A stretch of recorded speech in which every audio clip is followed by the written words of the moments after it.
Hello, my name is Sarah Garnish, and in this presentation, I'm going to discuss the ongoing environmental and health problems occurring in the aptly named area known as Chemical Valley.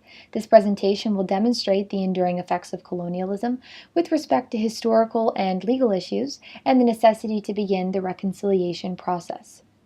Situated in Sarnia, Ontario, Chemical Valley is home to 63 petrochemical facilities encircling the Aamjiwnaang First Nation residents. The health impacts are glaring and have included miscarriages, asthma, high rates of cancer, polychlorinated biphenyl or PCBs, and mercury found in hair and blood samples, and the disproportionate births of females compared to males, known as an endocrine disruption, which has garnered considerable attention.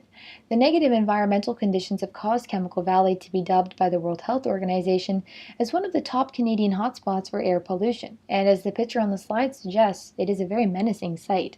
The environmental minister's decision to permit Suncor to increase its petroleum refinement activities has potentially aggravated the already hazardous health and environmental situation, therefore highlighting the ongoing exploitative relationship between the state towards its Indigenous peoples.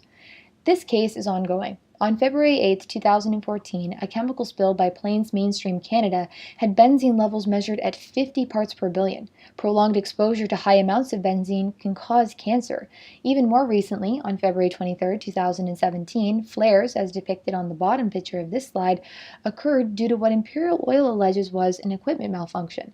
The ministry noted that the flaring was of volatile organic compounds, namely the carcinogen benzene and sulfur. The World Health Organization has noted when speaking of benzene that, quote, no safe level of exposure can be recommended. These perceivable challenges for residents are alarming and demand action. Land is culturally significant for the Aamjiwnaang First Nation. Aamjiwnaang translates to at the spawning stream. The reserve is currently located along the St. Clair River. The word, Aamjiwnaang in Ojibwe, indicates an important gathering place, which was used at the base of the Lake Huron and was used by First Nations for millennia. This communal nature cannot be ignored. It is embedded in the very name and history of the Aamjiwnaang First Nation. The Aamjiwnaang First Nation adhere to Anishinaabe law, which maintains that individuals should be stewards of our land and must care for and respect it. The Aamjiwnaang First Nation also have exclusive treaty rights to use and exercise their harvesting rights on this land. The land has also been used for conducting ceremonies and housing sacred sites. Cultural and historical ties should further indicate the necessity to initiate positive change.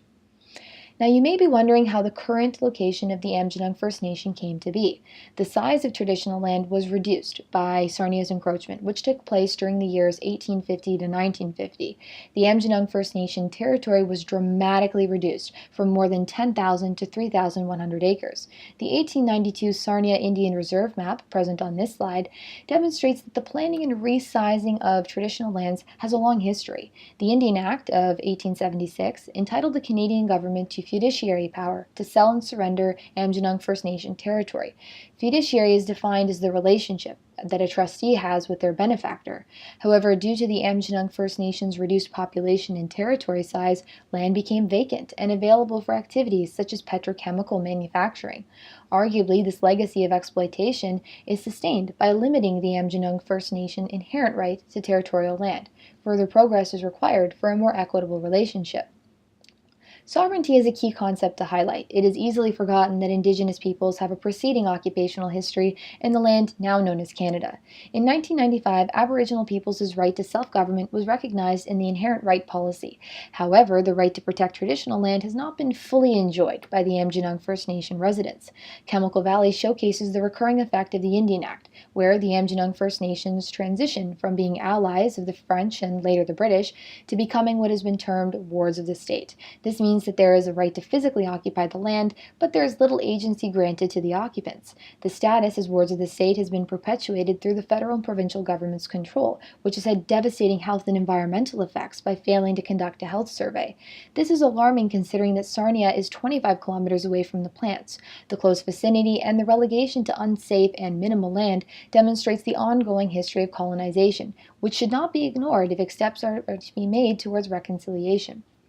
The legality of these issues have not gone unchallenged. In 2012, Ada Lockridge and Ron Plain, both members of the Amjinung First Nation, brought forth a legal claim against the Ministry of the Environment, precipitated by its decisions to allow Suncor to increase its petroleum refining activities, as mentioned earlier.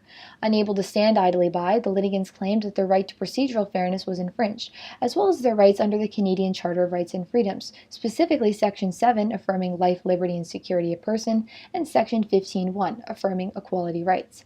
These rights should be upheld in order to promote fairness and ensure the safety of residents. Furthermore, since a cumulative assessment of the industry's impact was not administered, the federal government has not taken full responsibility under Section 35 of the Constitution Act 1982 to ensure that Aboriginal rights are acknowledged and upheld. Additionally, the negative health and environmental effects of the petrochemical facility's operations are in contravention of the Canadian Environmental Protection Act 1999, which affirms that the federal government bears the responsibility to use regulatory and also non-regulatory measures to, quote, protect the environment and human health. Upholding this constitutional act has been considerably lacking. The environmental minister breached the court's mandate by failing to conduct a cumulative review, potentially causing further harm to the environment and health of residents. This is a legal obligation under the Environmental Bill of Rights. It has been argued as to whether there is a lack of government oversight in its response to emissions and industry leaks. This has been demonstrated through a lack of field response, failure to lay charges, and delayed reporting. One could argue, as Lockridge does, that the right to a healthy environment should be a human right, one which has been greatly diminished by the industry's activities and lack of adequate governmental response. Vanessa Gray, a member of the Amjinung First Nation, and Elaine McDonald, an eco-justice scientist, filed an application for legal charges against Imperial Oil for violating two Ontario laws, namely emitting contaminants found to have a negative effect and the discomfort and inability to enjoy one's property. It is important to recognize that local residents are taking actions to ensure that their rights are upheld. This case is not limited to local or even national contexts. The United Nations Declaration on the Rights of Indigenous Peoples is an international document and may have been contravened, specifically Article 26.3 stating, quotes, "States shall give legal recognition and protection to these lands, territories, and resources. Such recognition shall be conducted with due respect to the customs, traditions, and land tenure systems of the Indigenous peoples concerned." The arguably callous disregard for both the health and the environmental conditions is not in accordance with the aforementioned article. The government should recognize this international standard in order to better protect Indigenous peoples. Furthermore, the United Nations Development Group Guidelines on Indigenous Peoples' Issues noted that through negotiation, a nation may address impediments to Aboriginal peoples' quote, right to development, which can be accomplished by ensuring that laws are upheld. Greater attention and action is necessary for local, potentially international change. Colonization has continued into the present. The Environmental Ministry's delay in conducting a cumulative review mimics the behavior of colonists, since predetermined agreements with Aboriginal peoples were not fully respected. Similar to the doctrine of discovery, a principle affirming that by virtue of, quote, discovering the Aboriginal land, the European power would acquire sovereignty, thus leaving Aboriginal peoples with a right of occupancy, to reside but not to rule in the land. Chemical Valley residents have also not been granted sufficient agency over their own affairs. The residents of Chemical Valley have an attachment to this land, and such negative conditions may force them to choose between their ancestral lands and health, thus limiting mobility, similar to the pass system which was historically used to regulate movement on and off reserves. Like the picture on the slide illustrates, residents may feel trapped. Environmental racism has also been raised in this case. Similar to the colonists regarding Indigenous people as inferior, the treatment of the Amjinung First Nation may be unequal when compared to non-Aboriginal people.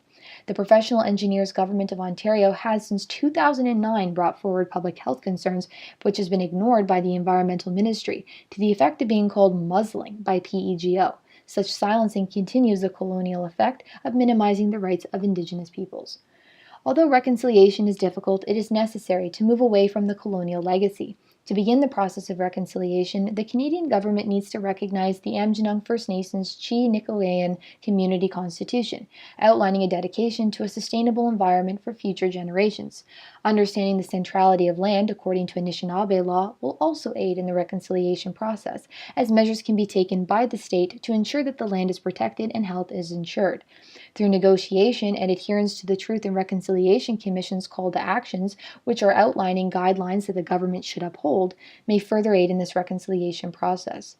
Overcoming the colonial mentality is necessary for reconciliation and progress towards a more equitable relationship. Although greater attention has been given to Chemical Valley, action now must be made in order to combat these negative effects. Thank you for listening to this presentation.